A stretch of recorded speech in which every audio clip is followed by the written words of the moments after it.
அனைவருக்கும் வணக்கம். கனகாம்பரமும் மீசையும் கனகாம்பரமும் மீசையும்.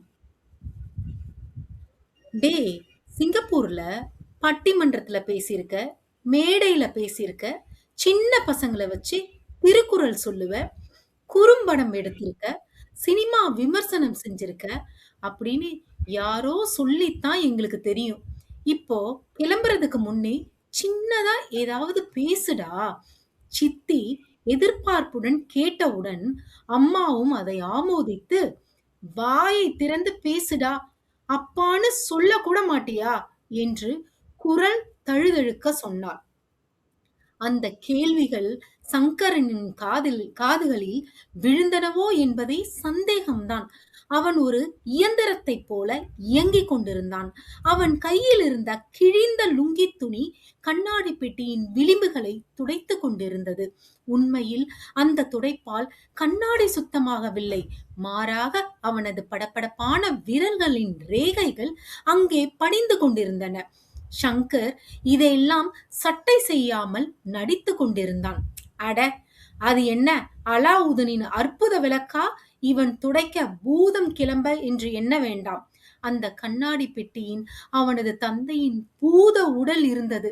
தகனம் செய்வதற்கு உடலை கண்ணாடி பேழையிலிருந்து எடுப்பதற்கு முன்பே இந்த அம்பு போன்ற கேள்விகள் சங்கரை நோக்கி வந்தன.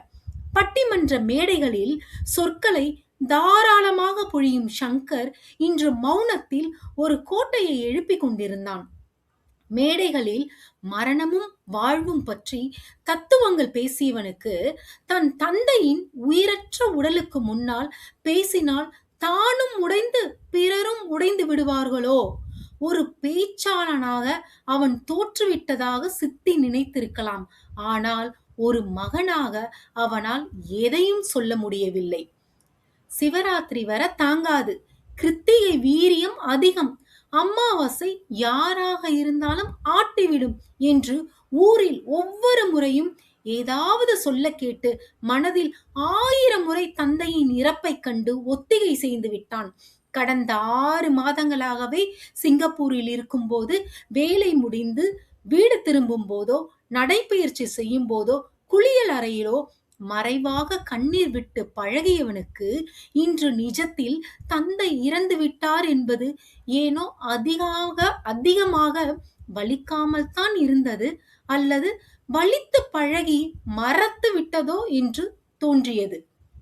ஒவ்வொரு முறையும் தொலைபேசி அழைப்பு வரும்போது அப்பா இல்லையோ என்ற அச்சத்திலேயே வாழ்ந்தவனுக்கு நிஜ மரணம் ஒரு நீண்ட போராட்டத்தின் முடிவாகத்தான் தெரிந்தது. எந்த மேடையிலும் தைரியமாக பேசி பழக்கம், பல நிகழ்ச்சிகளை ஒருங்கிணைப்பாளராக செய்யும்போது கடினத்தை குரலிலும் முகத்திலும் காண்பித்து பழகியவன், எதையும் கேள்வி கேட்காமல் ஏற்காத சுபாவம் கொண்டவன், மனதில் பட்டதை கேள்வியாக கூச்சமே இல்லாமல் கேட்கக்கூடிய பாவி என்று சிங்கப்பூரில் தமிழ் சமூகத்தில் அவனை அறிந்தவர்கள் சொல்வது வழக்கம். ஆனால் அந்த விவாத கலை இன்று அவனிடம் எடுபடவில்லை. தன் தந்தையின் மௌனம் அவனது 1000 அடுக்கு விவாதங்களை விட வலிமையாக இருந்தது. மரண சடங்குகளுக்காக வந்திருந்த உறவினர்கள் ஒவ்வொருவரும் ஒரு கருத்தை சொல்லிக் கொண்டிருந்தார்கள். அண்ணன் எவ்வளவு சுறுசுறுப்பா இருப்பாரு, இப்படி ஆயிட்டாரே என்று வருத்த பேச்சுகளின் நடுவே சங்கர் தன் தந்தையின் முகத்தையே உற்று பார்த்தான். அந்த முகத்தில் இருந்த சுருக்கங்கள் ஒவ்வொன்றும் அவனுக்கு பரிச்சயமானவை. அந்த சுருக்கங்களுக்கு பின்னால் இருந்த பாசத்தையும் அவன் ஒரு குறும்படத்தைப் போலத்தான் தன் மனத்திரையில் ஓடவிட்டான். ஆனால் ஒத்திகை செய்த நீண்ட நெடிய பேச்சில் ஒரு வார்த்தை கூட பேச விரும்பவில்லை ஷங்கர். மெதுவாக வெளியே வந்தவனின் கண்கள் அவனது மாமாவை பார்த்தவுடன் ஆட்டுக்குட்டி அடைக்கலம் புகுவதைப் போல அவரிடம் ஓடினான். அவர் அணைத்தார். அதுவரை அணையாக இருந்த அவனது மன உறுதி மடை உடைந்தது.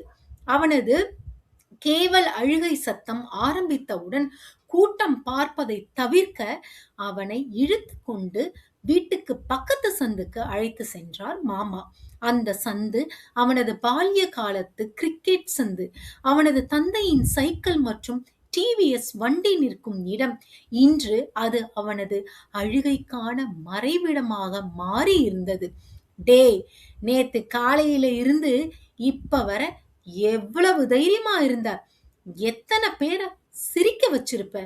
நீ இல்லாம இருந்த இந்த வீடு இப்படி சாவு வீடா இருந்திருக்குமா? இன்னும் 2 மணி நேரத்துல எல்லாம் முடிஞ்சிடும். அழணும்னா மொத்தமா அழுதுடு, இல்லைன்னா மொத்தமா அடக்கிடு என்று அவர் சொல்லிய தருணம் எங்கிருந்தோ ஒரு சில்வர் சொம்பில் தண்ணீர் கொடுக்கப்பட்டது. அதை சிறிது குடித்துவிட்டு முகத்தை கழுவிய அதே நேரம் வாசலில் இருந்து ஒரு குரல் ஓங்கி ஒலித்தது. ஏன்பா சங்கர் எங்க? உடம்ப கண்ணாடியில இருந்து எடுத்து வெளியே கொண்டு வரணும். அவனை குளிச்சுட்டு கூரை வேட்டி கட்டிட்டு வர சொல்லுங்க என்று யாரோ ஒரு பெரியவர் அதிகாரத்துடன் குரல் கொடுத்தார். சடங்குகள் மீண்டும் அவனை கோரி நின்றன. சங்கர் வழக்கம் போல அந்த இயந்திர வாழ்க்கைக்கு திரும்பினான். விடியற் காலை கண்ணாடி பேழையை திறந்து அப்பாவின் உடலையும் அவரின் ஆடையும் சரி செய்யும் போதே அவனது விரல்கள் தந்தையின் கைகளை பற்றி பார்த்தன.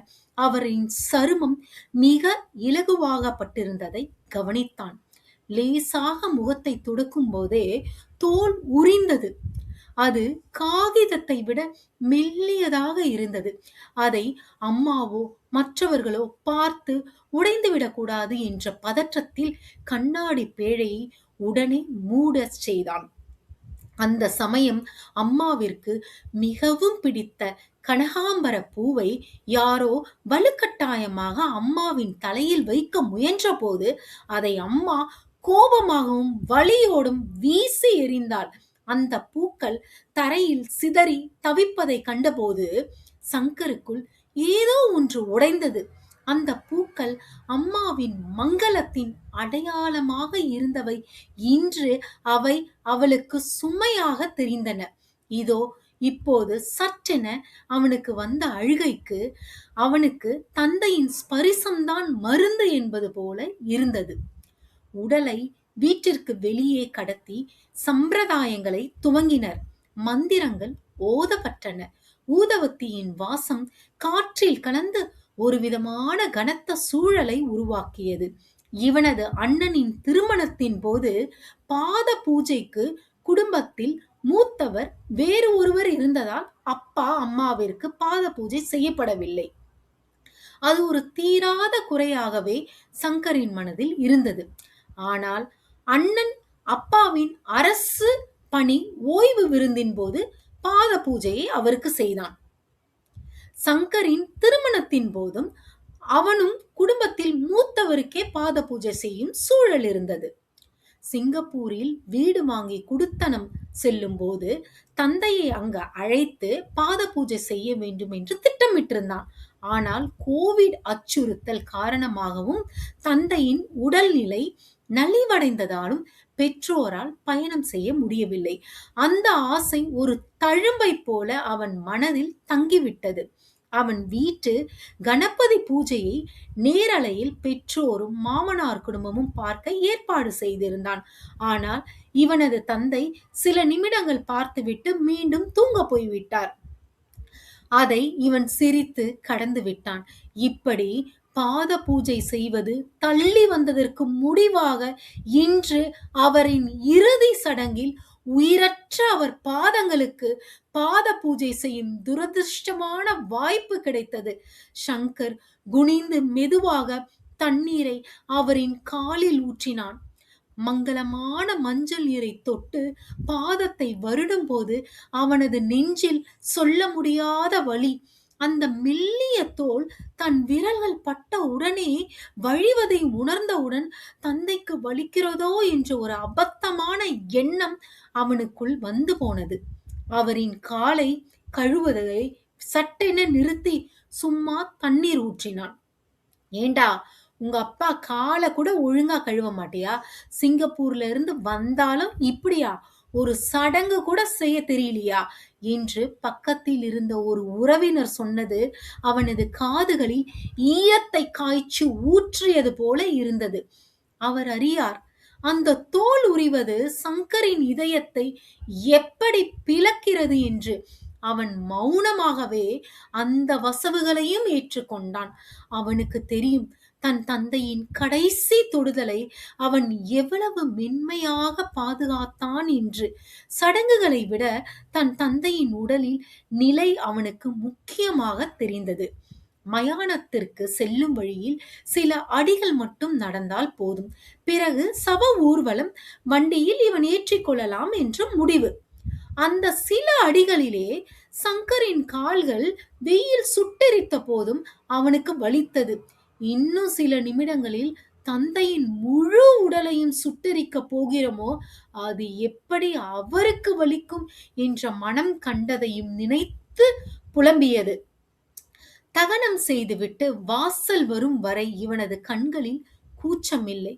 கண்ணீர் வழிந்ததை அவன் உணர்ந்திருந்தாலும் அதை அவன் துடைக்கவோ மதிக்கவோ இல்லை. அது அவனது தந்தைக்கு அவன் செய்த இறுதி அஞ்சலி. தீ மூட்டப்பட்ட போது திரைப்படங்களில் வருவது போல பெரிய நெருப்போ புகையோ இல்லை. சட்டென அவனை வீட்டுக்கு முதலாவதாக அனுப்பி வைத்தனர். வீட்டிற்கு நுழைந்தவுடன் அந்த மாய கண்ணீர் தானாக நின்றது. வீடே ஒரு அமைதி பள்ளத்தாக்காக மாறி இருந்தது. அதுவரை இருந்த கூச்சல், அழுகை, சடங்குகளின் சத்தம் எல்லாம் அடங்கி ஒரு விதமான வெறுமை குடிகொண்டிருந்தது. அவனது அம்மா குளித்துவிட்டு வந்தாள். சட்டென்று ஒரு அதிசயம் நிகழ்ந்தது போல அவள் கனகாம்பூர பூவை எடுத்து தலையில் வைத்துக்கொண்டு தரையில் அமர்ந்தாள். அந்த பூவின் ஆரஞ்சு நிறம் அவள் முகத்தில் ஒரு விசித்திரமான அமைதியை தந்தது. அவள் ஏன் அதை செய்தாள் என்று யாருக்கும் தெரியாது. இவன் எதிர்பக்கம் அமர்ந்தான். அவனது மீசையற்ற முகம் அவனுக்கே அந்நியமாக தெரிந்தது. கண்ணாடியில் தன் முகத்தை பார்க்க கூட அவனுக்கு பிடிக்கவில்லை. மீசையில்லா முகத்தை ஒரு முறை துடைத்தவாறே சுவரில் சாய்ந்து அமர்ந்தான். சுவரின் குளிர்ச்சி அவனது முதுகில் இறங்கியது. அந்த பழைய வீட்டின் சுவர்கள் அவன் தந்தையின் கதைகளை சொல்லிக் கொண்டிருந்தன. அம்மா விரும்பினால் அவள் எத்தனை ஆண்டுகள் வேண்டுமென்றாலும் இனி கனகாம்புர பூவை வைத்துக் கொள்ளலாம். அது அவளின் உரிமை. இவனும் எத்தனை முறை வேண்டுமானாலும் மீசையை எடுத்துக் கொள்ளலாம். ஆனால் அந்த நீண்ட மௌனத்தில் இருவரும் ஒருவரை ஒருவர் தழுவி அந்த பெரு வலியை பகிர்ந்து அழும் வாய்ப்பை மட்டும் ஏனோ என்றென்றைக்குமாக விட்டுவிட்டனர். சங்கர் ஒரு பேச்சாளராக இருந்தும் தன் தாயிடம் பேச ஒரு வார்த்தை கூட இல்லாமல் மௌனமாக இருந்தான். ஜன்னல் வழியாக வந்த மாலை வெயில் அந்த பூக்களின் மீதும் சங்கரின் மீசையில்லா முகத்தின் மீதும் விழுந்து மறைந்தது. பசியே இல்லாத போதும் உணவு உள்ளே இறங்கியது. மரணம் எல்லாவற்றையும் மாற்றி இருந்தது. ஆனால் இந்த மீசையும் கனகாம்புரமும் அவரவர் துயரத்தின் தனிமை சின்னங்களாக நிலைத்து நின்றன. கனகாம்புரமும் மீசையும் எவ்வளவு ஒரு நெகிழ்வான கதைல.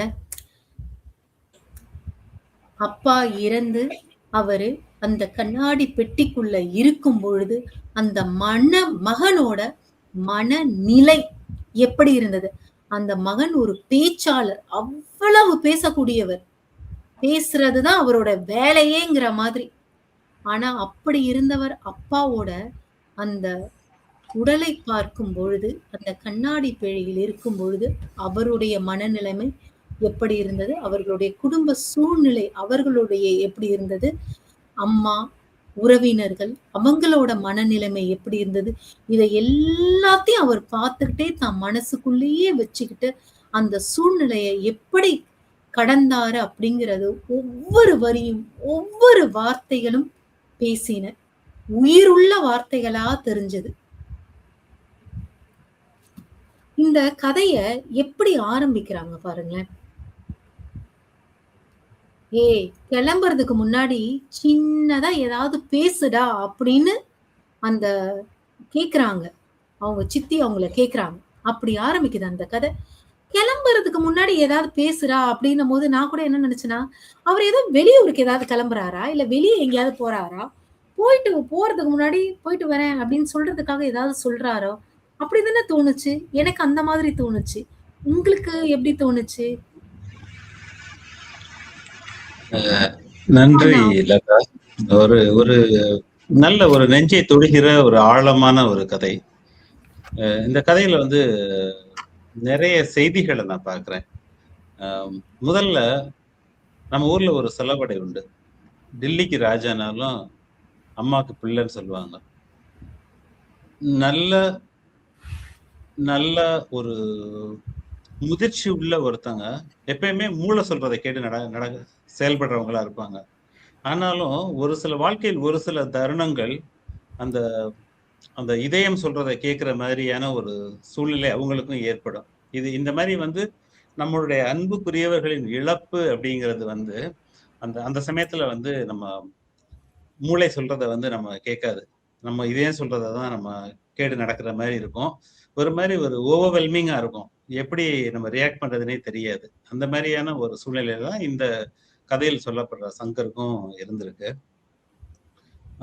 இதுல வந்து பல நம்பிக்கைகளையும் வந்து அவரு கேள்விக்குள்ளாக்கி இருக்காரு. அல்லது பொதுவாக நடக்கிற சம்பவங்களையும் வந்து படம் பிடிச்சு காட்டியிருக்காரு. இந்த மாதிரி சூழ்நிலையில எப்ப பாத்தீங்கன்னாலும் அந்த உடல் சரியில்லாம இருக்கவங்களுக்கு சிவராத்திரி, கிருத்திகை, அமாவாசை இதெல்லாம் வந்து ஒரு அபாயமான நாட்கள் அப்படின்னு காலங்காலமா மக்கள்கிட்ட ஒரு நம்பிக்கை இருக்கு. அத லேசா அப்படி தொட்டு காட்டிட்டு போறாரு அந்த கதையில. அப்புறம் பாத்தீங்கன்னாக்கா அவருடைய மாமா இவருக்கு வந்து ஆறுதல் சொல்ற மாதிரி அமைஞ்சிருக்கும். நம்ம எல்லாருக்குமே அந்த மாதிரி ஒரு ஒரு ஒரு நம்ம ரொம்ப மதிக்கக்கூடிய ஒருத்தங்க இருப்பாங்க. இந்த மாதிரி சூழ்நிலையில நமக்கு ஒரு ஆதரவை சொல்லக்கூடிய, நம்மளை ஒரு அமைதிப்படுத்தக்கூடிய தன்மை அவங்க கிட்ட இருக்கும். ஆமாங்க. அந்த மாதிரி இப்ப அவருக்கும் வந்து நம்ம மாமா வரைக்கும் இப்ப பார்த்துட்டு இருக்கோம். இந்த வரைக்கும் கலையரசனோட எண்ணங்கள் எப்படி இருக்கு? அந்த கதை ஆரம்பிச்சதுல இருந்து மாமா கிட்ட அவர் வர வரைக்கும் நம்ப அப்படி பார்த்துட்டு, அதுக்கப்புறமா நம்ம கொஞ்சம் கொஞ்சமா அப்படியே போவோம். நிச்சயமா. ம். கலையரசன் உங்களுடைய பேச்சு கேட்கவில்லை. வணக்கம், வணக்கம். இதுல வந்து இந்த கதை வந்து ஒரு அருமையான ஒரு கதை. அவர் வந்து இந்த கனகாம்பரமும் மீசையும்னு அவர் ஆரம்பிச்சாரு. பொதுவா அந்த கனகாம்பரத்துக்கு ஒரு சிறப்பான ஒரு குணம் இருக்குது. அந்த மலர் பார்த்தீங்கன்னா மணக்காது. அது மனம் வந்து அதிகம் பெருசா ஒரு மல்லிகை மாதிரியோ, இல்லாட்டி ஒரு முல்லை மாதிரியோ, ரோஜா மாதிரியோன்னு ஒரு மனத்தால் ஒரு ஒரு வசீகரத்தை உண்டாக்கக்கூடிய ஒரு மலர் கிடையாது அது. ஆனா இன்னொரு சிறப்பு அதுக்கு என்னன்னா, இந்த எந்த ஒரு மல்லிகையோ, இல்லாட்டி ஒரு முல்லையோ, இல்ல ரோஜாவோ அடுத்த 1 நாள், 2 நாள்ல வந்து வதங்கி போயிரும் உடனே. அதோட நிறம் இழந்துரும். ஆனா கனகாம்பரத்துக்கு அந்த நிறம் போகாது. அது கடைசியில ரொம்ப கருகி போற வரையுமே கூட அது கொஞ்சம் அந்த இளஞ்சிவப்பு அது தக்க வச்சுக்கிட்டு இருக்க ஒரு சிறப்பான ஒரு குணம் இருக்குது. நீங்க இப்படி கனகாம்பரமும், மீசையும் சொன்ன உடனேயுமே எனக்கும் அதான் தோணுது.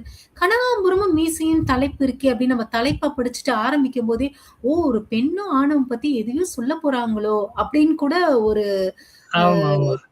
சிந்தனை வந்தது. ஆமா. ஏன்னா கனகாம்பரங்கிறது வந்து இப்ப சில பூக்கள் பார்த்தீங்கன்னு வச்சுக்கோங்களேன், நீங்க நெறைய கூட நீங்க வழக்கொழிந்து போயிடுச்சு இப்ப நெறைய பூக்கள். டிசம்பர்ன்னு ஒரு பூ இருக்கும். ஆமாம். டிசம்பர்ன்னு பூ இருக்கும். அந்த பள்ளிக்கூடத்துக்கு போற வயதில் அதுல நெறைய பிள்ளைகள் வந்து நிறங்கள் கூட இருக்கு. பர்பிள், ஆமா, மஞ்சள்ல நெறைய ஆ, நிறங்கள் இருக்கு. அதுல வெள்ளை. ஆமா. ஸோ அந்த மாரி பூக்கள்லாம் வந்து ஒரு அந்த சீசனுக்கு தகுந்த மாரி உள்ள பூக்கள். இவரு அந்த கதையில வந்து கனகாம்பரமும், மீசையும் அப்படின்னு எடுத்துட்டு வரும்போது, இந்த பூக்கே அந்த அந்த பூவுக்கான ஒரு ஒரு ஒரு ஒரு தன்மை இருக்கு பார்த்தீங்களா? மணக்காது. அதாவது உணர்ச்சிகள அந்த மனத்த வந்து நான் ஒரு உணர்ச்சின்னு நான் வச்சுக்கிறேன். அத உணர்ச்சின்னு நான் எடுத்துக்கிறேன். இந்த கதையின் வந்து அவங்க நாயகன் வந்து அவர் கொண்டு போயிட்டு அந்த கனகாம்பரத்த அவங்க அம்மா கூட கனெக்ட் பண்ணும்போது, அவங்க அம்மா முதல்ல வந்து அவங்களுக்கு எடுத்து வைப்பாங்க அப்படிங்கிறபோது வந்து, இது தூக்கி போட்டுருவாங்க. அப்ப அந்த உணர்ச்சிகள வந்து அவங்களால வெளிப்படுத்த முடியாது. வெளிப்படுத்த மாட்டாங்க. அத அடக்கி வச்சிருப்பாங்க. ஆனா ரொம்ப நாள் அது வந்து ஒரு 2, 3 நாளைக்கு அந்த கனகாம்பரம் அந்த தன்மைய அந்த நிறத்தை இழக்காம தாக்கு பிடிக்கும். அதுக்கப்புறம் வீட்டுக்கெல்லாம் வந்ததுக்கு அப்புறம் அழுவுறாங்க. இப்ப நீங்க கேட்டதுபடி பார்த்தீங்கன்னா, ஒரு உடைந்து அழுகிறதுக்கான ஒரு சொந்தம், உடைந்து அழுகிறதுக்கான ஒரு சூழல். இப்ப எனக்குமே நான் வந்து இந்த கதையில நான் பொருத்திக்கிறேன். நான் வந்து சங்கரா நினைச்சு நான் பொருத்திக்கிறேன் இதுல. அந்த கதையின் நாயகன் சங்கர்ங்கிற இடத்துல நான் என்னை வச்சு பார்க்கும்போது, என்னுடைய தந்தையார் இறக்கும்போது, இது மாதிரி ஒரு ஒரு ஒரு ஒரு ஒரு இறுக்கமான ஒரு மனநிலையில இருந்தேன். நான் வந்து ரொம்ப ஏன்னா எனக்கு வந்து என்னுடைய தந்தை இறந்தது வந்து நான் கல்லூரி முடிச்சுட்டு அடுத்த வருடமே அவர் இறந்துட்டாரு. நான் நிரந்தரமான ஒரு வேலைக்கும் போகல. ஒரு பொறுப்பு, ஒரு குடும்பத்தான பொறுப்பு என்னன்னு தெரியாத சூழல்ல எனக்கு அது வந்துச்சு. அப்படி இருக்கும்போது இப்ப நான் உடைந்து அழுங்குற போது எனக்கு வந்து நான் எந்த நேரத்துல அதை அழுதேன்னா, நம்ம கூட யாரு நம்மள வந்து வாழ்க்கையில அதுக்கு முன்னாடி நம்மள நிறைய பேர் காயப்படுத்தியிருப்பாங்க. சில சங்கடங்கள்லாம் இருந்திருக்கும் உறவினர்கள் கூட. அவங்க முன்னாடிலாம் அழக்கூடாதுன்னு ஒரு வைராக்கியம் இருக்கும். ஆனா அழுறதுக்கான ஒரு இடம் ஒருத்தர் வருவாங்க கண்டிப்பா. இப்ப அந்த கதையின் மாமாங்கிற ஒரு கேரக்டர் வந்து இவர் வந்து அழுகிறதுக்கான இவர்கிட்ட போய் அழலாம், நம்ம கஷ்டங்களை ஒரு தோல்ல கொட்டலாம் அப்படிங்கிற மாதிரி ஒரு இடத்துல உள்ள ஒரு கேரக்டர் தான் அந்த மாமாங்கிற கேரக்டர். எனக்கு ஒரு நண்பன் அது மாதிரி இருந்தார். அப்ப அவரு நான் மருத்துவமனையிலேருந்து எங்க அப்பாவை வீட்டுக்கு எடுத்துட்டு வந்த வரை நான் அழுகாம கெட்டியா தான் இருந்தேன்னா, அவர் வந்து இறங்கி என் கையை பிடிச்சிட்டு இருக்கும்போது அவர்கிட்ட தான் நான் விழுந்து அழுதேன். அவரோட தோல்ல தான் விழுந்து அழுதேன். மற்ற யார்கிட்ட கூட இருக்கல. முதல்ல நான் உடஞ்ச ஒரு தருணம் அது. இது மாதிரி சங்கர் முதல்ல உடஞ்ச தருணங்கிறது அவங்க மாமா. உங்களோட மாமா கிட்டதான். மாமா. அவர் மாமானா பையன் அவர் உடையவே இல்லை. அதுக்கு முன்னாடி நம்ம அப்படின்னு பார்த்தா அவருக்கு ஒரு வைராக்கியம் இருந்திருக்கு, ஒரு கட்டுப்பாடு, ஒரு கெட்டியா இருந்திருப்பாரு அவர். இவங்க கிட்ட எல்லாம் நம்ம அழுதுறக்கூடாது. இல்லாட்டி இப்ப உதாரணத்துக்கு இப்ப நான் என்ன சொல்லணும்னா, நம்மளுடைய நம்ம எங்க போய் யார் தோல்ல விழுந்து அழணுமோ அது மாதிரி அழுறதுக்கான ஒரு தோல் இருந்தாதான் நம்ம அழணும். நம்ம சாஞ்சு அழுகிறதுக்கான ஒரு தோல் இருக்கிற இடத்துலதான் நம்ம அழணும். ஆனா அழுகை எப்பெல்லாம் வரும்னா, அப்படி ஒரு தோலே இல்லாட்டி கூட நம்மளுக்கு அழுகை வரும். ஐயா நம்ம விழுந்து அழுகிறது கூட யாருமே இல்லையே, நம்மள வந்து தேத்துறது கூட ஆள் இல்லைங்கும் போது நம்மளுக்கு அழுகை வரும். ஆனா அப்படி அந்த அழுகையை வந்து நம்ம கண்ட்ரோல் பண்ணிக்கிட்டு நம்ம கெட்டியா பிடிச்சுக்கிட்டு அது மாதிரி ஒரு தோல் கிடைக்கிற வரையும் இவரே வந்து கொஞ்சம் பின்னாடி போன உடனே சொல்றாரு, அவர் ஏன் அப்படி உடைஞ்சே அழல அப்படிங்கறதுக்கு வந்து பின்னாடி அவர் சொல்றாரு. ஆனா ஆமா, ஏன்னா அவரோட அழுக வந்து தான் உடைஞ்சு அழுதுட்டானா தன்னை சுட்டி இருக்கிறவங்களும் நம்முடைய சகோதர சகோதரிகளும் அம்மாவுக்கும் அது இன்னும் என்ன ஆகும், பாதிப்பு ஏற்படும். மொத்த குடும்பத்தோட சூழ்நிலையே அது மாத்துமோ அப்படிங்கறதும் அவருக்கு நிறைய எண்ண ஓட்டங்கள் அவருக்கு போறது. அவருக்கான பொறுப்புகள்ங்கிற ஒரு இடத்துல வந்து அவருக்கு இருக்காரு. அதை நான் அவர் கிட்டே நான் பிடிச்சிட்டு இருக்கேன், நான் உடைஞ்சிட்டேன்னா எல்லாரும் உடைஞ்சிருவாங்கிற ஒரு சூழல்ல அவர் இருக்காரு. அது வந்து இப்போ அணையில வந்து தண்ணி வெள்ளம் வரும்போது ஒரு நிலை வரைதான் அது அணை தாங்க உடையாம இருக்கும். அதுல ஒரு சிறு துளியோ சிறு ஒரு ஓட்டையோ விழுந்துருச்சுன்னா மொத்தமா அணைய உடைச்சிட்டு போயிடும். இப்ப இந்த மாமாங்கிற ஒரு கேரக்டர் கிட்ட அவர் உடைஞ்சிட்டாரு பாத்தீங்களா. அதுக்கப்புறம் அவர் நிறைய இடத்துல உடைஞ்சிருப்பாரு, எல்லாத்தையும் அழுதுருப்பாரு, எல்லாம் நடந்திருக்கும். அது அங்க உள்ளவங்க உறவினர்கள், அவங்க அம்மா எல்லாம், அவங்க சகோதரிகள் எல்லாம் அழுதுருப்பாங்க. அந்த முதல்ல உடைக்கிறாங்க. ஆனா அந்த தொடக்கம் அவங்க அந்த மாமா கிட்டதான் இருந்தது அப்படின்னு செல்வா அண்ணமும் சொல்றாங்க, கலையரசன். ஏன்னா இந்த தொடக்கங்கிறது ஒரு இதுல முக்கியம். ஏன்னா தொடக்கங்கிறது அந்த தொடக்கங்கிறது யார்கிட்ட நம்ம வைக்கணும் அப்படின்னா, நம்மளுடைய அந்த சுமையை, நம்மளோட அந்த வலியை யார் கடத்துனா யார் அது கிரகிப்பா. இப்ப நம்ம உடைஞ்சு எதிரில கேட்கிறவரும் அவங்களும் உடைஞ்சு எல்லாரும் உடைஞ்சிட்டோம்னா மொத்தமா கொலாப்ஸ் ஆயிடும். இப்ப மாமாங்கிறது தேத்துற ஒரு இடத்துல இருப்பாரு. அவர் அல்லாதப்பா பாத்துக்கலாம், ஒன்னும் பிரச்சனை இல்லைன்னு ஒரு தேர்தல் கொடுக்குற இடத்துல இருப்பாரு. அவர் தேத்தி ஒரு இடத்துல, அந்த மாதிரி இடத்துலதான் உடைய முடியும். இந்த சங்கர் கூட அப்பதான் நம்ம அந்த இடத்துலதான் உடைஞ்சிருக்காருன்னு நான் பாக்குறேன். அழகா சொன்னீங்க கலை. அந்த கதையில நான் என்ன பொருத்தி பார்த்தேன்னாக்க, நாமளும் இந்த மாதிரி ஒரு சம்பவத்தை கடந்து வந்திருக்கோம். அந்த மாதிரி சூழ்நிலையில பாத்தீங்கன்னாக்க, எனக்கும் ஒரு மாமா இருந்தார். நான் ஓரளவுக்கு அந்த முழுவதுமே அந்த வைராக்கியமா இருந்துட்டேன்னு வைங்களேன். ஆனா அந்த மாமா அந்த இறுதி காரியம்லாம் சொல்லுவோம்ல, அது செய்த வரைக்கும் அவர் வீட்டுல தங்கியிருந்தார். மத்த நெருங்கிய உறவினர்கள் எல்லாருமே கூட போயிட்டாங்க. என்னோட கூட பிறந்தவர்கள் தவிர மத்த எல்லாருமே வந்து அவங்க ஊருக்கு போயிட்டு இடையில வர்றது அந்த மாதிரி இருந்தாங்க. அவர் மட்டும் கூடவே தங்கியிருந்தாரு. அப்ப வந்து எனக்கு அது தெரியல. ஆனா அது பின்னாடி இதை நினைச்சு பார்க்கும்போது அந்த மாதிரி ஒரு சூழ்நிலையில இருக்க ஒருத்தவங்களுக்கு ஒரு மூத்தவங்க கூட தங்கி இருக்கிறதுங்கிறது எவ்வளவு ஒரு ஆறுதலானது அப்படிங்கறத வந்து நான் என்னால பின்னாடி நினைச்சு பார்த்திருந்தேன். ஒருவேளை அவர் தங்காம இருந்திருந்தனாக்கா நம்ம எவ்வளவு தூரம் வந்து திரும்ப திரும்ப அந்த நினைவுகளுக்குள்ளே சிக்கி இருந்திருப்போம். அவர் இருந்தது நமக்கு எவ்வளவு உதவியா இருந்துச்சு அந்த நினைவுல இருந்து வெளியில வர்றதுக்கு அப்படின்னு அதை யோசிச்சு பார்த்தேன். சோ அதுதான் அந்த நமக்கு நெருக்கமானவங்க ஒருத்தங்க நமக்கு துணையா இருக்குதுன்றது. ஆமா. அதுக்கப்புறம் அதான் ஏதாவது சொல்லிட்டு போ அப்படிங்கிறாரு. அவர் அப்படியே வந்து பொறுமையா அந்த கண்ணாடி பேழைய அப்படியே தொடச்சுண்டு இருக்க மாதிரி சொல்றாங்க. முதல்ல வந்து என்ன சொல்றாங்கன்னா, "ஏன்டா இப்ப கிளம்புறதுக்கு முன்னாடி ஏதாவது பேசுடா" அப்படின்னு சொல்றாங்க. நம்முடைய எண்ணங்கள் வந்து என்ன இவ்ளோ ஒரு பேச்சாளர் பேசுறதுக்கு இவ்ளோ யோசிக்கிற மாதிரி ஆரம்பிச்சுட்டு, ஆனா அவன் எதுவுமே பேசாம அவர் என்ன பண்றாரு, கண்ணாடி பெட்டிய அப்படியே சுத்தம் செய்றாரு. அதுல அங்க என்ன எழுதியிருக்கா பாருங்களேன். அலாவுதீன் அற்புத விளக்குல இருந்து பூதமா கிளம்ப போது, இப்படி உட்கார்ந்து இப்படி தொடச்சிட்டு இருக்காங்களே அப்படிங்கிற மாதிரி அவர அத எழுதியிருக்காங்க. அவர் அந்த துடைக்கிறத கூட ஒரு உருவகப்படுத்தியிருக்காரு. அதுக்கப்புறம் அவங்க சொல்றாங்க பாருங்களேன், மேடைகளில் சொற்களை பொழிபவன் மௌனத்தில் ஒரு கோட்டையை எழுப்பிக் கொண்டிருந்தானாம். அந்த வார்த்தைகள் பாருங்க. பேசுறவன் மௌனத்துல எப்படி ஒரு கோட்டையை கட்டுவீங்க?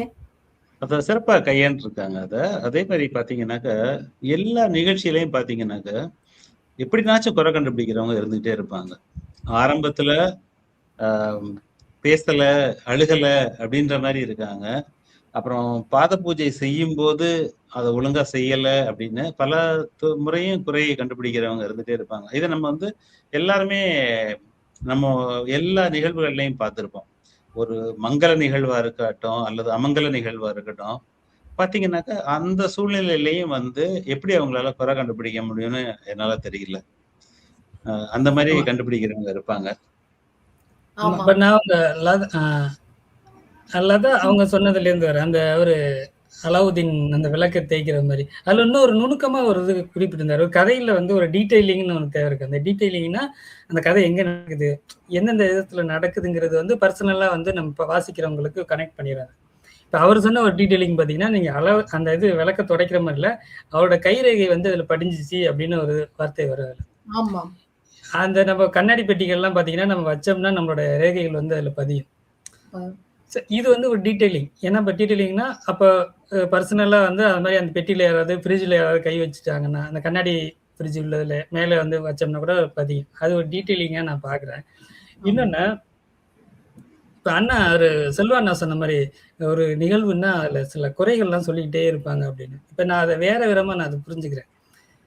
அது எப்படின்னா, ஒரு ஒரு துக்க வீடோ, ஒரு நல்ல வீடோ ஏதோ ஒரு இது அப்படின்னா, சிலது பார்த்தீங்கன்னா, அடுத்த கட்டத்துக்கு நகர்த்துறது இந்த மாதிரியான சிலது இவங்க இந்த மாரி பேசுறவங்களால தான் அந்த நிகழ்வ அந்த இடத்துலேருந்து அடுத்த கட்டத்துக்கு நகர்த்த வைப்பாங்க. இப்ப அழுதுகிட்டே இருக்காங்க ஒரு வீட்ல. கணவர் இறந்துட்டாரு, இல்லாட்டி ஒரு பெரியவர் இறந்துட்டாரு அப்படின்னா, குடும்பத்துல உள்ள எல்லாருமே அழுதுகிட்டே இருப்பாங்கன்னா, அப்போ ஒருத்தர் வந்து, அழுதுகிட்டே இருக்காதீங்கடா, அடுத்து இத பண்ணணும். இது உட்கார்ந்து நீங்க அழுதுட்டு இருக்க நேரமா அது? இப்ப அழுதுட்டு இருக்க நேரத்த விட்டுட்டு நீ அடுத்து போ. அடுத்து இத வேலைய செய்யணும். அடுத்து குளிப்பாட்டணும். அடுத்து ஏதாவது பண்ணணும். அப்படின்னு அவங்க வந்து தள்ளி விடுவாங்க அத. அந்த நேரத்துல நம்மளுக்கு எரிச்சலா இருக்கும் அது. ஏன்னா நம்மளோட உணர்வுகள புரிஞ்சுக்கிறாம, நம்ம அழுதுகிட்டு இருக்க நேரத்துல நம்மள வந்து தள்ளி விடுறாங்களே, இத பண்ணுங்கன்னு சொல்றாங்களே அப்படின்னு நமக்கு தோணும். இப்ப ஒரே மனநிலையில எல்லாருமே இருந்துட்டு, எல்லாருமே அழுதுகிட்டே இருந்தாங்க. இல்லாட்டி எல்லாருமே அத கவனிக்கவே இல்ல. கவனத்துல எடுத்துக்காம இருக்கும்போது, அத கவனப்படுத்துறதுக்கு ஒருத்தர் தேவைப்படுறாரு. அவரு பெரும்பாலும் இப்ப அண்ணா சொல்ற மாரி, அவரு குறை சொல்ற மாரி ஒருத்தரா இருப்பாருன்னு வச்சுக்கங்களேன். அது குறையா கூட நம்மளுக்கு தெரியும். ஆனா அவங்க தான் அத அடுத்த கட்டத்துக்கு நகர்த்துறாங்கங்கிறது என்னுடைய பார்வை அது. ஆமா. அதான் நீங்க எத சொல்ல வந்தீங்க? ஆமா. இல்ல மரணமும் வாழ்வோட தத்துவங்களும் பேசுற அவ்ளோ பெரிய பேச்சாளரு, ஆனா யாரா இருந்தா என்ன? நம்ம அப்பாவோட உடல், உயிரற்ற அந்த உடல் அந்த இடத்துல இருக்கும்போது நம்முடைய மனநிலை எப்படி இருக்கும்? ஆனா அவரு ஏன் இப்படி அழுகைய அடைக்கிறாரு? ஏன்னா, நாம அழுதா மத்தவங்க உடைஞ்சிருவாங்க அப்படிங்கிறதுக்காக அவர் அழுகைய ம நிறுத்துறாரா? இல்லன்னா, அதுல இன்னும் என்ன சொல்றாங்கன்னா, சிவராத்திரி வரை இது தாங்காது. கிருத்திகை வீரியம், அமாவாசை யாரா இருந்தாலும் ஆட்டிவிடும். அவர் சொல்ற அந்த சூழ்நிலையா பாருங்களேன். பழைய பஞ்சாங்கத்த பேசுற அந்த மக்கள், இதெல்லாம் அந்த சடங்கு ரிலேட்டடா பேசுறவங்க இந்த மாதிரி பேசிட்டு தான் இதையெல்லாம் முன்னாடியே பேசி, பேசி அவருக்கு இந்த மாதிரியான ஒத்திகைகள்லாம் முன்னாடியே நடந்துருச்சாம். இவரு வேலை முடிஞ்சு வீடு திரும்பும்போது, நடக்கிறம்போது, அவரு குளியலறை குளிச்சுட்டு வெளில வரும்போது, நடைப்பயிற்சி பேசும்போது, அவரு ஏற்கனவே அழுது பழகிட்டனாலா என்னவோ தெரியல. இல்ல, இந்த மாதிரி இப்போ இப்படி நடந்ததுனால அது எனக்கு வலிக்கலையா? இல்ல அது மறுத்து போயிடுச்சா? அப்படின்னு அவர் கேட்கிறாரு. ஆமா. நீங்க இந்த சிவராத்திரி அந்த மாதிரி கிருத்திகை இது பற்றிலாம் வந்து ஒரு நம்பிக்கை இருக்குன்னு சொன்னீங்கல்ல. அதே மாதிரி பார்த்தோம்னாக்க, இந்த கதையில வந்து ஒரு வட்டார பழக்கவழக்கங்கள் பத்தி சொல்லியிருக்குன்னு நினைக்கிறேன். இந்த பாத பூஜை செய்றத பத்தி. எனக்கு வந்து ஆச்சரியமா இருந்தது. திருமணத்துல வந்து பாத பூஜை செய்வாங்க. நான் கேள்விப்பட்டிருக்கேன். ஆமாம். ஆனா எங்கள் பகுதியில எல்லாம் வந்து இந்த இந்த வீடு குடிபுகுதலுக்கெல்லாம் வந்து பாத பூஜை செய்ய மாட்டாங்க. அந்த மாரி செய்ற பழக்கம் இல்ல எங்க பக்கத்துல. ஸோ இது அந்த அந்த வட்டாரத்துல நடக்கக்கூடிய வழக்கம் நம்ம புரிஞ்சுக்கிற மாரியும் இருக்கு. அது அந்த எழுத்தாளர் எழுதியிருக்க விதத்துல இருந்து. இதுல அண்ணாவுக்கு நான் ஒரு ஞாபகப்படுத்த விரும்புறேன். அவர் என்னன்னா, அவருக்கு அண்ணா அந்த பாத பூஜை செய்யறதுக்கான நேரம் வாய்க்கவே இல்லை. அவங்க அப்பாவுக்கு பாத பூஜை செய்யணுங்கிற ஒரு நேரம் கிடைக்கவே அவருக்கு. இப்ப உதாரணத்துக்கு இப்ப நம்ம வட்டார வழக்கு நீங்க சொல்லும் போது அந்த காது குத்துறது வந்து ஒரு நிகழ்வு இருக்குது. அது வந்து எங்க வட்டாரத்துல இருக்கும். ஒருத்தருக்கு காது குத்தல் அப்படின்னா அவர் இறந்த போது அந்த கற்க முள்ளுன்னு ஒன்று இருக்கும், அதை வச்சு காது குத்துவாங்க. காதே குத்தல் அப்படின்னா இறந்ததுக்கு அப்புறம் வந்து காது குத்துறாங்க. ஏன்னா மாமனோட சந்தையில் இருப்பாங்க, மாமன் வீட்டில் வந்து பிரச்சனைகள் இருப்பாங்க. அப்படிங்கும்போது இது வந்து காது குத்தணும் அப்படிங்கிறதுக்காக செய்வாங்க. சில வழக்கங்கள் இந்த ஒவ்வொரு வட்டாரத்துக்குள்ள ஒரு வழக்கங்கள். இப்ப அவருக்கு பொறுத்தவரை இந்த கதையின் நாயகன் என்ன சொல்றாரு அப்படின்னா, அவருக்கு பாத பூஜை செய்யறதுக்கான சூழ்நிலை அமையலை. ஏன்னா இதுக்கு முன்னாடி உங்க அண்ணனுக்கு கல்யாணம் பண்ணும்போது இவங்க அப்பாவோட பெரியவர் ஒருத்தர் வீட்டுல இருந்திருக்காரு. அவருக்கு பாத பூஜை செஞ்சுட்டாங்க. குடும்பத்துல மூத்தவருக்கு தான் செய்யணும் அப்படிங்கிறனால அவருக்கு செஞ்சுட்டாங்க. ஸோ இவருக்கு செய்யறதுக்கான இப்ப இன்னொன்னு பாத்தீங்கன்னா, இவர் வீடு வந்து புதுசா ஒரு வீடு வாங்கி குடியேறி இருக்காரு. அப்ப வந்துமே அந்த அவங்க அப்பா அம்மா கலந்துக்கிறதுக்கான சூழல் இல்லை. சூழ்நிலை அமையல. ஏன்னா ஊர்ல அந்த சமயத்துல கோவிட் இருந்துதான். அதுக்கப்புறம் பெற்றோர்களுக்கும் உடல்நிலை சரியில்லாததுனால அவங்களாலும் பயணம் அந்த சூழ்நிலையும் அவருக்கு அமையல. அதனால வந்து அந்த நேரத்துல வந்து பாத பூஜை செய்யறதுக்கான சூழல் அமையலைங்கிறதுனால இறக்கும்போது அவங்க செஞ்சிருக்காங்க. இது ஒரு வட்டார வழக்கம்னா கூட அது முன்னாடியே செஞ்சிருந்தா அதை தவிர்த்திருப்பாங்க. செய்யலைங்கிறதுனால இப்ப செய்யணுங்கிற மாதிரி அதை கதையை அவர் கொண்டுட்டு வர்றாரு நான் தோணுது. ஆனா இது அவங்க சொல்றது முன்னாடியே என்ன சொல்றாங்க, இந்த உடம்ப வந்து ஒரு பெரியவர் வந்து சொன்னாரு அப்படின்னு சொன்னீங்க இல்லையா? பெரியவர் யாராவது ஒருத்தர் வீட்டுல இருப்பாங்க. அடுத்த வேலை என்ன செய்யணும்? நீ அழுதுட்டே இருக்க. அப்படி கிடையாது. அடுத்தது என்ன பண்ணணும்? அப்படின்னு அந்த பெரியவர்கள் வேகமா சொல்ற மாதிரி இருக்கும். ஆனா யாராவது ஒருத்தர் அப்படி சொன்னாதான் அடுத்த நிகழ்வுக்கு, அடுத்த இதுக்கு நம்ம போவோம். அடுத்த கட்டத்துக்கு போவோம். அப்ப வந்து அவர் கூப்பிடுறாரு, சங்கர் ரெடி ஆயி வா, நீ வந்து கூரை வேட்டிய கட்டிட்டு வரணும். ஏன்னா அடுத்த சடங்குக்கு நீ தயாராகணும் அப்படின்னு அவங்க சொல்றாங்க. சொல்லிட்ட பிறகுதான் இந்த பாத பூஜை வந்து நடக்குது. அந்த பாத பூஜை நடக்கும்போது அவர் அந்த தண்ணிய ஊத்துறாரு. ஊத்தும் போது அவர் மெதுவா அப்படி துடைக்கிறாரு. ஏன் அவர் மெதுவாக துடைக்கிறாருன்னா, இவரு காலையிலேயே ஒரு நிகழ்ச்சி நடந்திருக்கு. என்னன்னா, அவர் அந்த கண்ணாடியில இருந்து எடுக்கும்போது பாக்குறாரு, அந்த சருமம்லாம் ரொம்ப இலவாகப்பட்டு இருந்திருக்கு. அப்படியே துடைக்கலாம் அப்படின்னு பார்க்கும்போது அந்த தோல் உரியறத அவர் காலையிலேயே பார்த்துட்டு, அவர் மனம் உடைந்து நம்ம பண்றதை ஏதாவது அம்மா பார்த்துருவாங்களோ, வேற யாராவது பார்த்து உடைஞ்சிருவாங்களோ டக்குன்னு ஏற்கனவே மூடி வச்சிருக்காரு. அதனால இந்த நிலையை அவர் ஏற்கனவே உணர்ந்துட்டார். அதனால இவங்க கூட்டிட்டு வந்து வெளியில சடங்குகள் பண்ணிட்டு இருக்கும்போது, அப்ப கால்ல தண்ணிய ஊத்துறாரு. மெதுவா பண்றாரு. அதுக்கும் இன்னொருத்தவங்க என்ன பண்றாங்க? குறை சொல்றாங்க. ஏண்டா சிங்கப்பூர்ல இருந்து வந்தா நீ என்ன பெரிய ஆளா? தண்ணி கூட உனக்கு ஊத்த தெரியாதா? கழுவ தெரியாதா? அப்படின்னு சொல்றாங்க. அது எப்படி இருக்கு பாருங்களேன். ஊர்ல ஏதாவது ஒரு விஷயம் நடந்தா ஒவ்வொருத்தரும் ஏதாவது ஒண்ணு புரணி பேசிக்கிட்டு, ஏதாவது ஒண்ணு சொல்லிக்கிட்டு தானே இருப்பாங்க. இத பத்தி நீங்க என்ன நினைக்கிறீங்க? சொல்லுங்க. அண்ணா இல்ல கலையரசன், நீங்க சொல்லுங்க. உங்களுடைய ஒவ்வொரு கருத்தையும் சொல்லுங்க. ஏன் இப்படி ஊர்ல இருக்கவங்க நம்ம ஏதாவது ஒண்ணு பண்ணா, அவங்க ஒண்ணு ஏதாவது ஒண்ணு நினைச்சுக்கிட்டு, எதையாவது ஒரு கதை சொல்றதோ, இல்ல கோர்த்து விடுறதோ, இது நல்லதுக்கா? இல்ல இது எப்படி மற்றவர்களுடைய மனநிலையை எப்படி புரிஞ்சுக்கிறாங்க? என்னுடைய கதையை கொஞ்சம் பகிர்ந்துக்கிறேன். என்னுடைய தந்தை வந்து சிங்கையில வந்து இருந்தாரு. சிங்கையில வந்து இருந்து உடல்நிலை சரியில்லாம மருத்துவமனையில 30 நாள் இறந்து ஊருக்கு உடலை தான் எடுத்துட்டு போனோம். என்ன நேரடியா நம்மகிட்ட கேட்காம என்ன சொல்லுவாங்கன்னாக்க, சரியான சிகிச்சை குடுக்கலையாமே அப்படிம்பாங்க.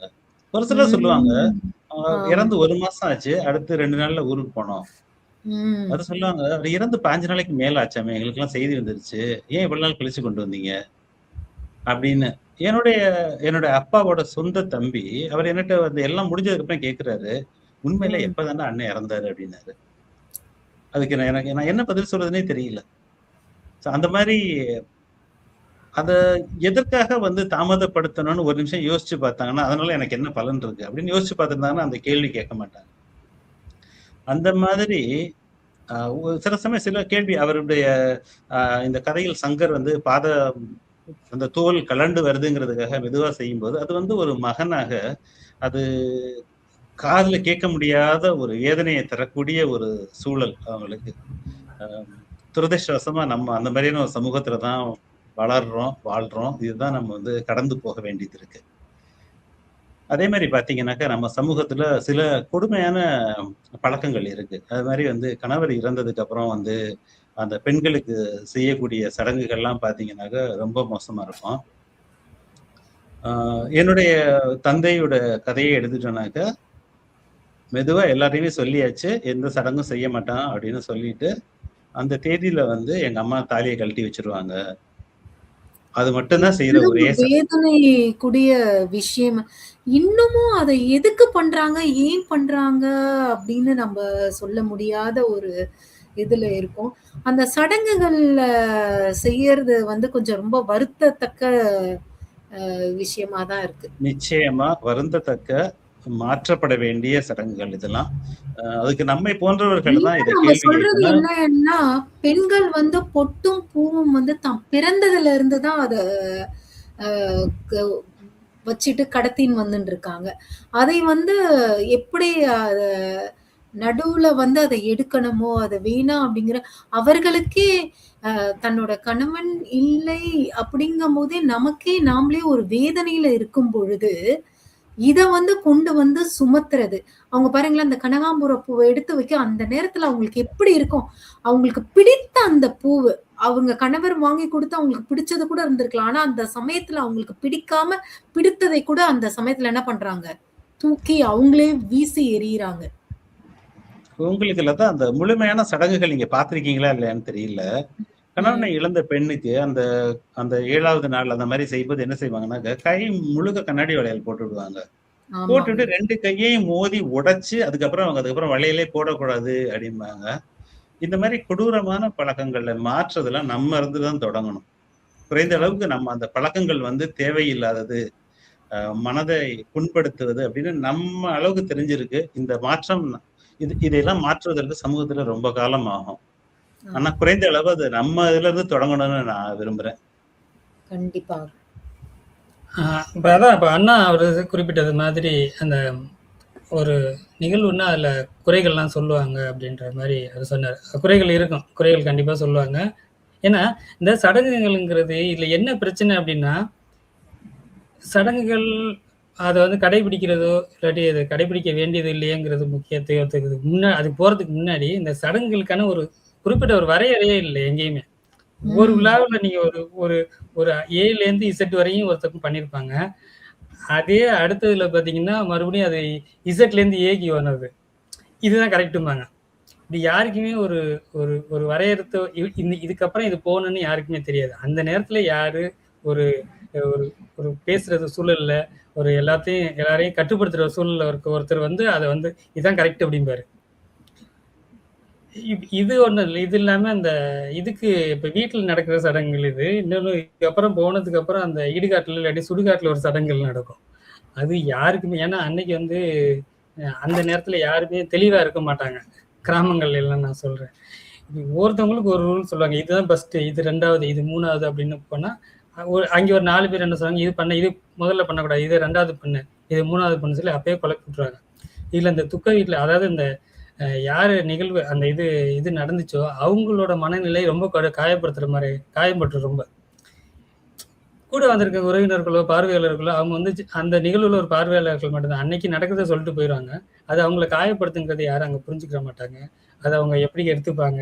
அது எப்படி வந்து இப்ப ஒரு வேளை இதெல்லாம் நீ பண்ணக்கூடாது, இந்த சடங்குலாம் செய்யக்கூடாதுன்னா அதுக்கும் திட்டு விழுவோம், அதையும் திட்டுவாங்க. இப்போ நீங்க சொன்ன மாதிரி சங்கர் வந்து அவங்க அப்பா வந்து ஒரு பல காலங்களா வந்து ஒரு உடல்நிலை சரியில்லாத என்ன இருந்திருக்காருங்கிறது தான் கதையில இருந்து உங்களுக்கு தெரியுது.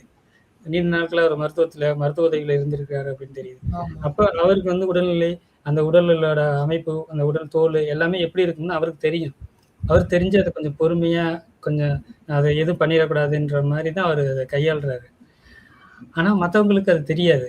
அவங்க வந்து அவங்கள பொறுத்தவரை அவங்க அப்பா இறந்துட்டாங்க, இது செய்யணும், இதையும் ஒழுங்கா அவன் செய்யல அப்படிங்கிற மாதிரி தான் அவங்க வந்து அதனால அந்த அந்த உறவினர் அப்படி கேக்குறது, ஏதோ ஒரு பெரியவர் அப்படி கேக்குறது இவருக்கு எப்படி இருக்குன்னா காதுல ஈயத்தை காய்ச்சி ஊத்துவது போல இருக்குது அப்படின்னு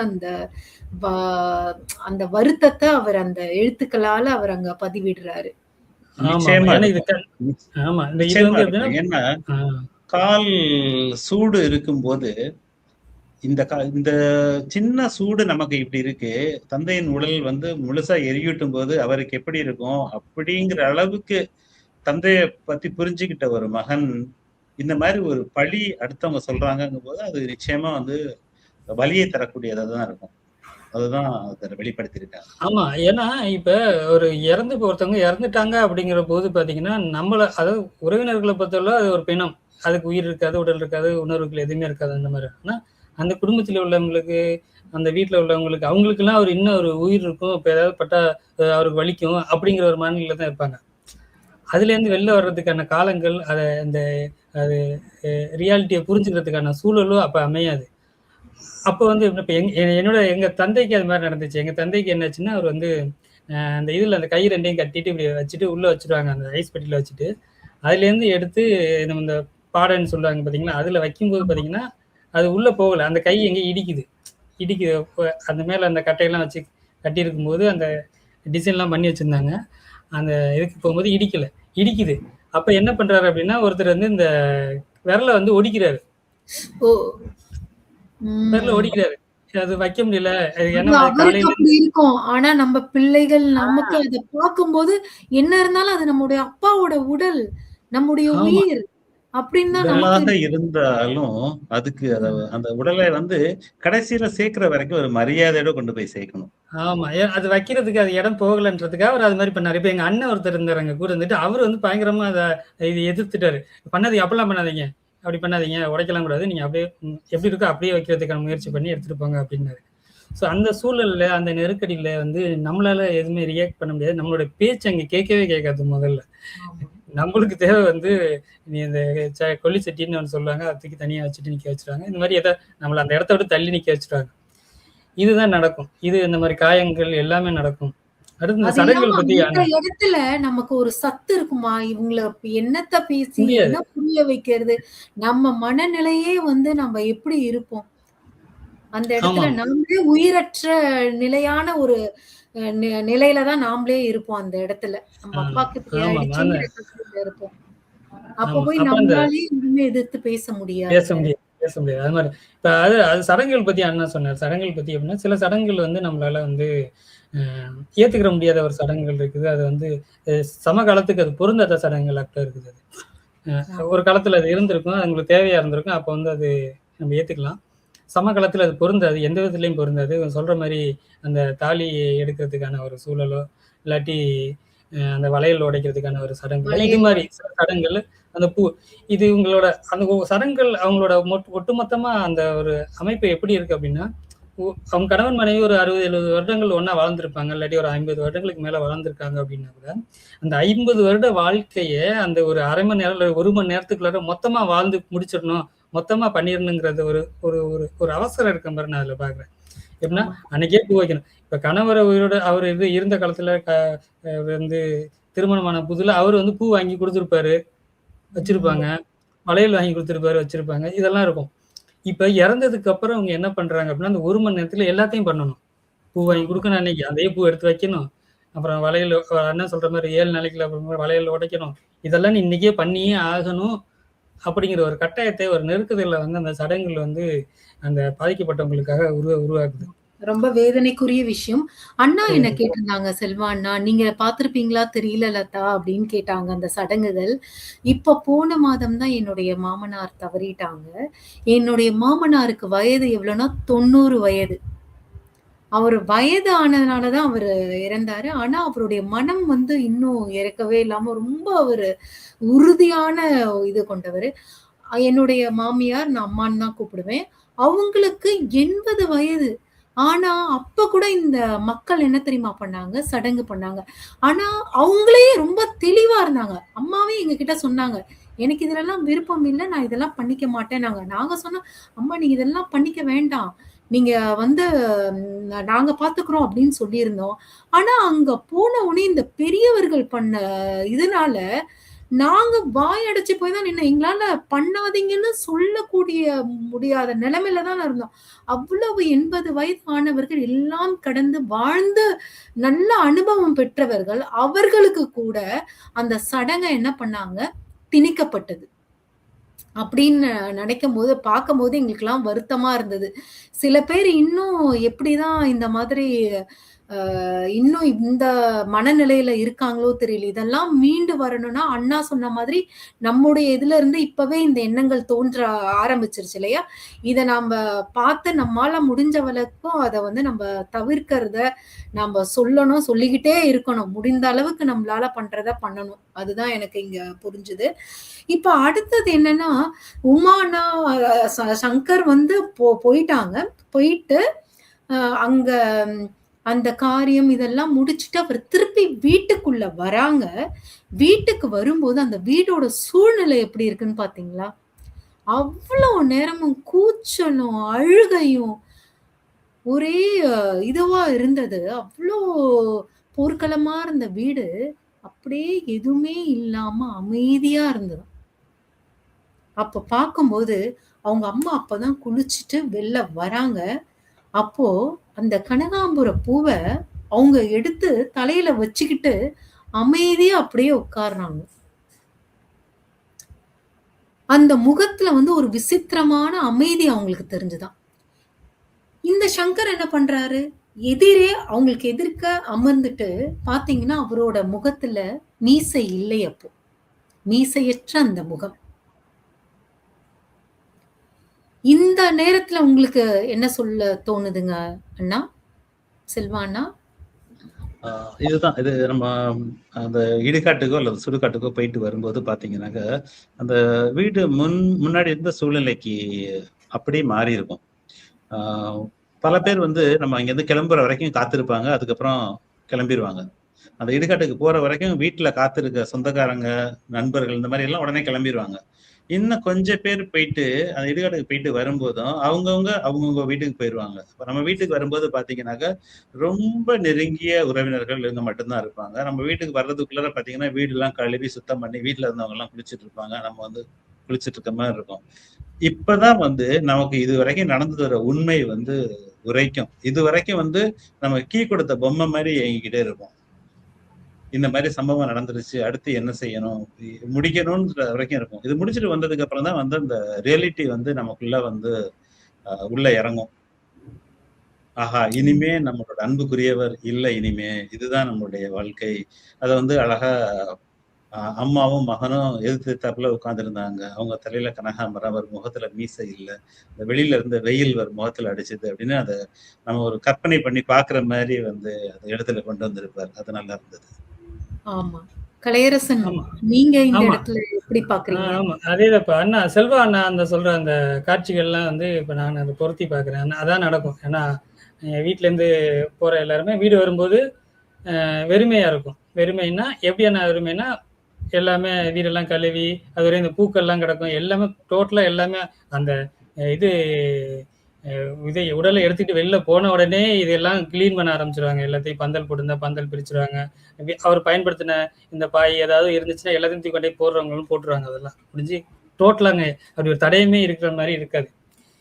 இப்ப போயிட்டு வீட்டுக்கு வரும்போது பார்த்தீங்கன்னா, இப்போ சொல்ற மாரி அண்ணா சொன்ன மாரி குறிப்பிட்ட அந்த வீட்டினுடைய உறுப்பினர்கள் மட்டும் தான் இருப்பாங்க. குறிப்பிட்ட ஒரு ஒரு சில சொந்தங்கள் இருப்பாங்க. அவ்வளோதான் இருப்பாங்க. இப்ப அதுல பார்த்தீங்கன்னா, மொத்தமே ஒரு ஒரு ஒரு 15, 20 பேர் தான் இருப்பாங்கன்னு வச்சுக்கோமே. அந்த மாதிரி சூழல்ல இப்பதான் இல்லாத ஒருத்தரை பத்தி நம்மளுக்கு தோணும். இங்க ஒருத்தர் இருந்தாரு, அவர் காணாம போயிட்டாரு, அவர் இன்னும் வரவே மாட்டாரு, அவர் இல்லையேங்கிற ஒரு ரியாலிட்டி அப்பதான் புரியும். இன்னொன்று இந்த கதையில அவர் என்ன சொல்றாரு அப்படின்னா, அவங்க அம்மா வந்து அந்த கனகாம்பரத்தை எடுத்து வச்சுக்கிட்டாங்க. இப்ப நான் அதை எப்படி நான் பாக்குறேன் அப்படின்னா, இப்ப உங்க அம்மா வந்து இதுவரையும் ஒரு அண்ணா சொன்ன மாதிரியே ஒரு ஆட்டு வைத்த ஒரு சூழலுக்கு, அந்த சூழ்நிலைக்கு தகுந்த மாதிரி அவங்க மக்கள் என்ன சொல்றாங்களோ அதுக்கான ஒரு நிலையில ஆடிக்கிட்டு இருந்தாங்க. இப்ப அவங்களுக்குமே அந்த ரியாலிட்டியில வந்து அவங்களோட பர்சனல் வந்துட்டு அதை அவங்க உணர்ந்துக்கிட்டதுக்கு அப்புறம், அந்த வழியை உணர்ந்துக்கிட்டதுக்கு அப்புறம், இது என்னோட ஸ்பேஸ், என்னோட ஸ்பேஸ் கிளியரா நான் வந்து வச்சுக்கிறேன்ற மாதிரி அதை ஒரு கதையை எடுத்துட்டு போனதை புரிஞ்சுக்கிறேன் நான். இன்னொன்று மீசைங்கிறது வந்து ஒரு இது மாதிரி துக்க வீட்டுகள் நிகழ்வுகள், அது வந்து மீசையை மலிச்சுக்கிறதுங்கிறது வந்து ஒரு துக்கத்தை கடைபிடிக்கிறது, அந்த வீட்டில் அது கொல்லி வச்சது ஒரு அடையாளமா நம்ம பார்க்குறோம். ஸோ மீசைங்கிறது இப்போ சொல்லுங்க. மீசை ஆண்டாண்டுகளமா அது வந்து ஒரு மீசை வந்து ஒரு ஆண்களுக்கு ஒரு வலிமையை கொடுக்கறது, ஒரு கம்பீரத்தை கொடுக்கறது, ஒரு இதை கொடுக்குற மாதிரி ஒரு இது இருக்கும். இப்போ இந்த கதையில எப்படி எடுத்துக்கிற வேண்டியது இருக்குன்னா, என்னோட அனைத்து வலிமையும் என்னோட கம்பீரமும் எல்லாமே போயிடுச்சு, நான் ஒரு நிராதரவா இருக்கிறேங்கிற மாதிரி நம்ம அதை எடுத்துக்கலாம். அததான் பாருங்க, மீசை இல்லாம அந்த முகத்தை வந்து கண்ணாடியில பார்க்கறது கூட அவருக்கு பிடிக்கவே இல்லையா. ஏன்னா அப்படி உட்கார்ந்துட்டு இப்படி சாயிறாரா, அந்த சாயிற அந்த சுவரோட அந்த குளிர்ச்சி வந்து அவரோட முதுகுல படுதான். அந்த ஒவ்வொரு சுவரும் அவங்க அப்பாவை பத்தி அவருக்கு அது பேசுது அப்படிங்கிற மாதிரி அவர் சொல்றாங்க. பாரு, அந்த மீசை இல்லாம இருந்தது வந்து அந்த முகத்தை கூட அவருக்கு பார்க்கவே பிடிக்கல. ஏன்னா அந்த மீசை எடுத்ததே யாருக்காக, இப்போ தன்னோட அப்பாக்காக. அப்படிங்கிற போது அவருக்கு அந்த மாதிரியான அழுகை, அந்த இதெல்லாம் போய் எல்லாமே போய் இப்பதான் அவர் கொஞ்சம் தன்னோட இயல்பு நிலைக்கு வந்து கொஞ்சம் சிந்திக்கிற அளவுக்கு அந்த இடத்துலதான் அவர் இருக்காரு. ஆமா, இதுக்கு முன்னாடி கூட அவர் ஒரு இதுல சொல்லியிருந்தாரு என்னன்னா, இந்த கதையில ஒரு இடத்துல ஒரு கொல்லி வைக்கும் போது அது சினிமாவில் கட்டுற மாதிரி தீப்பந்தங்கள்லாம் ஏற்றிட்டு போயிட்டு வைக்க மாட்டாங்க. அது வந்து உண்மை. அது எப்படின்னா, நீங்க பெரும்பாலும் அது பார்த்துருக்கிறதுக்கான பெண்கள் பார்த்துறதுக்கான சூழல் கொஞ்சம் குறைவாக தான் இருக்கும். கிராமங்களில் பண்ணும்போது எப்படி பண்ணாங்கன்னா, சந்தன குச்சி இருக்கும், இந்த இவ்வளோ பெரிய குச்சி இருக்கும், அது இந்த இவ்வளோ நீட்டத்தில் இருக்கும். அதுல வந்து வீட்டுல இருந்து இந்த இது எடுத்துட்டு போவாங்க, சட்டியில நெருப்பு எடுத்துட்டு போவாங்க. அந்த சந்தன குச்சியில தான் வச்சுட்டு உள்ள வச்சுட்டு வருவோம். அது உண்மையில நம்ம வைக்கும்போது ஃபயர் ஆகாது, அது மாதிரி சூழல்ல தான் இருக்கும். அப்புறம் உடனே மற்றவங்க என்ன அதை எரி விட்டு ஆரம்பிச்சிருவாங்க. ஸோ அது வந்து ஒரு அழகா சொன்னார். அது வந்து தீப்பந்தம்லாம் மாதிரியெல்லாம் காட்டல அப்படிங்கிற மாதிரி அந்த கதையில அந்த சூழல். அதான் நான் எதுக்கு சொல்றேன்னா, இது வந்து இந்த கதையில ஒரு டீட்டெயிலிங் இருக்கும். டீட்டெயிலிங்னா இப்போ பர்சனலா இப்போ எனக்கு வந்து ஆமா அப்படி நடக்குங்கிறது நான் புரிஞ்சுக்கிட்டேன். இப்போ வேறு ஒரு வட்டாரங்கள், இப்போ அண்ணா சொல்ற மாதிரி வேறு ஒரு கலாச்சார சூழல்ல இருக்கவங்களுக்கு அவங்க ஊர்ல எப்படி இருக்குன்னு தெரியல. அது அவங்களுக்கு அது எப்படி கனெக்ட் ஆகும்னு எனக்கு தெரியல. ஆனா இவரோட ஊர்ல நடந்த ஒரு கனெக்ஷன் வந்து எனக்கு பர்சனலா வந்து ஓகே, ஆமா இப்படிதான் நடக்குங்கிறது எனக்கு கனெக்ட் பண்ணிடுச்சு. இது வந்துமே நம்ம வந்து இந்த கதையில ஒரு சிறப்பான ஒரு இதா பார்க்கலாம் நம்ம இடமா. ஆமா, ஆனா கடைசியில என்ன சொல்ல வராங்கன்னா, பசியே இல்லாத போதும் என்ன பண்ணணும், திருப்பி நம்மளுடைய இயல்பு வாழ்க்கைக்கு வரணும். பசியே இல்லைனாலும் அந்த எடுத்து அந்த உணவை சாப்பிடும்போது எவ்வளோ வலியாதான் இருக்கும். ஆனா வேற வழியே இல்லாம சாப்பிடுற மாதிரி உள்ள உணவு வந்து இறங்கியது. மரணம் வந்து எல்லாத்தையும் மாற்றி இருந்தது அப்படிங்கிறது எவ்வளோ ஒரு வலிக்கிற ஒரு என்ன சொல்றது வரியா இங்க இருக்கு. மரணம் எல்லாத்தையும் மாத்திடும் இல்லையா, நம்முடைய எண்ணங்கள் எல்லாமே. நிச்சயமா மாத்திரும். ஏன்னா மரணம் இழப்பு, அதுவும் நம்முடைய தந்தையோட இழப்பு. என்னதான் அவர் முதுமையில இறந்து இருந்தாலும் அவரோட இழப்பு, அந்த வீடு ஃபுல்லா அவர் நிறைஞ்சிருப்பாரு. ஒவ்வொரு சிவருல, ஒவ்வொரு பொருள்ல, ஒவ்வொரு இடத்துலயும். அவருக்கு முதுமையா இருந்திருந்தாலும் அந்த மூச்சு காற்று அங்கேயே இருக்கிற மாதிரி இருந்திருக்கும். அந்த வீடே இப்ப மாறி அமைதி நிலைமைக்கு வந்திருக்கு. ஆமா, இது எப்படி நம்ம எடுத்துக்கணும்னா, எந்த ஒரு மனிதனும் இப்ப வேலை தேடி வெளியூர்ல இருக்கிறவங்க அவங்க எல்லாருக்குமே ஒரு வீடு திரும்புதலுக்கான ஒரு ஆதார புள்ளிங்கிறது வீட்டுல இருக்க உறவினர்கள், பெரியவர்கள் அப்படிங்கிறதா. நம்ம எங்கேயோ போறோம், ஏதோ ஒரு சூழல்ல இருக்கிறோம், நம்ம வேற ஒரு இடத்துல ஒரு வாழ்க்கை சூழல்ல ஒரு 20-30 இடங்கள் வீட்டை விட்டு சொந்த ஊரை விட்டுட்டே வெளியூர்ல இருக்கணும் அப்படின்னா, வீடு திரும்புவதற்கான ஒரு ஆதர புள்ளின்னு ஒண்ணு தேவை எல்லாருக்குமே. நம்ம வீட்டுக்கு போகணும், நம்ம வீடுங்கிறது ஒண்ணு இருக்குங்கிறதுக்கான நினைக்கிறதுக்கான ஒரு ஆதர புள்ளிங்கிறது தேவை.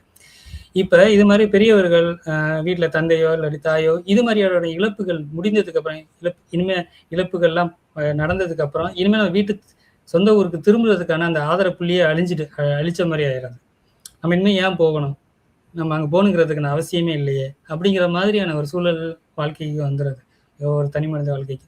அதான் அந்த இழப்புங்கிறது ஒரு வெற்றிடம். அந்த வெற்றிடத்தை வந்து வேற யாருமே வச்சு நிரப்பிடவே முடியாது கண்டிப்பா.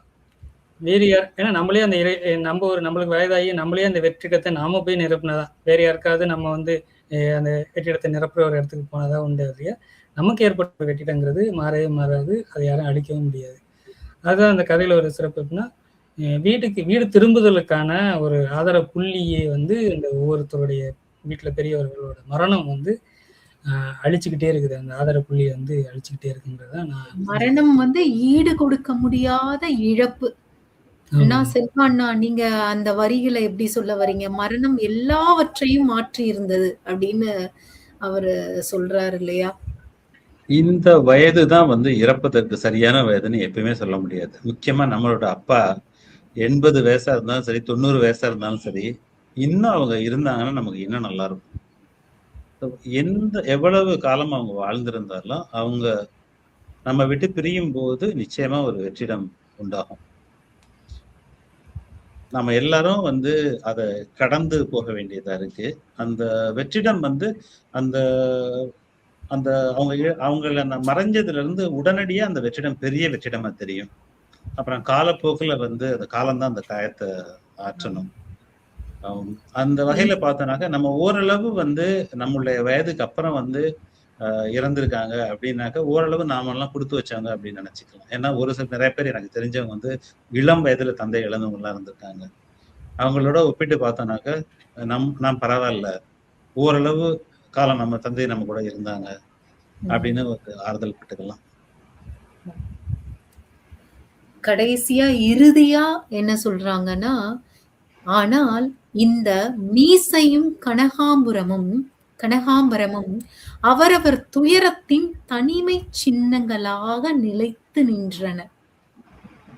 இப்பதான் நமக்கு அந்த கனகாம்பரம் மீசை ஆரம்பத்துல என்ன நினைச்சோமோ, இது என்னவோ ஒரு ஆண் பெண்ணை பற்றி பேச போறாங்களோ அப்படின்னு சொல்ல நினைச்சத ஒவ்வொரு வரியிலையும் அப்படியே கொண்டு வந்து தன்னுடைய தந்தையோட இழப்புக்கு அந்த மகனோட மனநிலைமைய ஒவ்வொரு வரியும் அப்படியே உயிர் உள்ளதா எழுதியிருந்தாரு.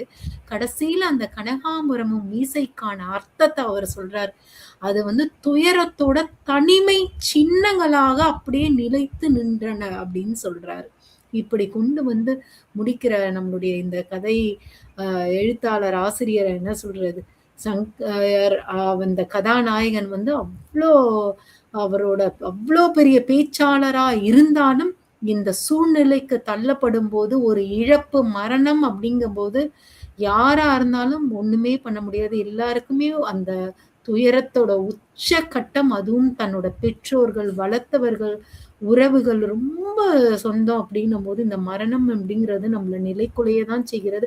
ஆனா இருந்தாலும் நம்ம எல்லாத்தையும் கொஞ்ச நாள் கழிச்சு எல்லாத்தையும் கடந்து போக வேண்டியது இந்த மனிதனோட வாழ்க்கையா இருக்கு இல்லையா?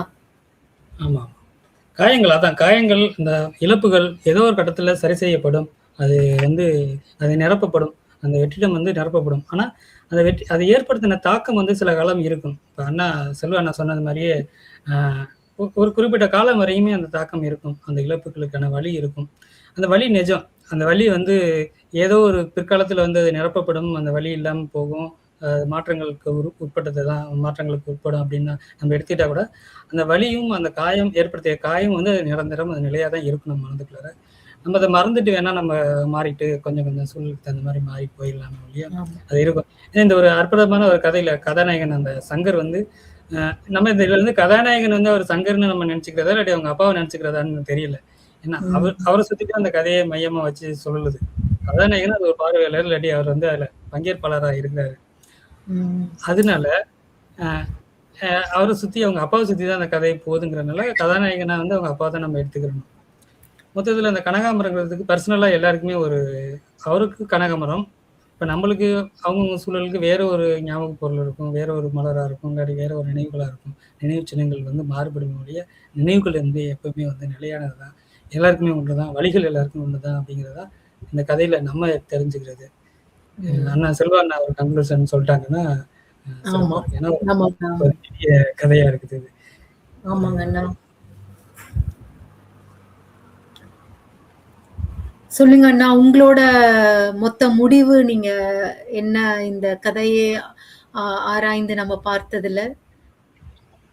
இது போன்ற காயங்களுக்கு காலமும் மறதியும் தான் மருந்து. ஆமாங்க அண்ணா. அந்த சிறப்பான அந்த தாக்கம் வந்து அதிகமா இருக்கு. அந்த உடனடியா அந்த காலமும் மறதியும் அத கொஞ்சம் கொஞ்சமா அந்த காயத்துக்கு மருந்து போடும் அப்படின்னு நம்ம நம்பலாம்.